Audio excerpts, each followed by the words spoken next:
Giant welfare foundation દ્વારા ત્રિદિવસીય સુધી ગાંધીધામ ખાતે આંતરરાષ્ટ્રીય સંમેલન 2024નું આયોજન કરવામાં આવ્યું છે, જેમાં આજ રોજ ઉદ્ઘાટન પ્રસંગે મુખ્ય અતિથિ તરીકે giant welfare foundation world chairperson Saina NC, Kutch Morbi સાંસદ વિનોદ ચાવડા, વિધાનસભા ધારાસભ્ય Malti Maheshwari, Gandhidham chamber of commerce પ્રમુખ મહેશ પૂંજ સહિતના મહાનુભાવોએ હાજરી આપી હતી।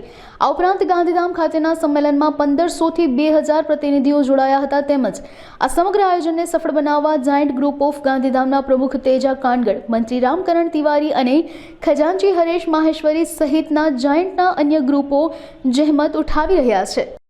ને અભિનંદન તેજાભાઈ તિવારીજી ને બધા આયોજક જે કામ અહીંયા કરે છે આપણા ગુજરાતમાં। જાયન્ટ્સ રોટરી લાયન્સના જેવી સંસ્થા છે પણ based out of India. My father late Shri Nana Chudasama સૌરાષ્ટ્રના હતા ને મને બહુ ગર્વ થાય છે કે ગુજરાતના જાયન્ટ્સ એટલા સરસ કામ કરે છે આખા દેશમાં સમાજ સેવાના ક્ષેત્રમાં।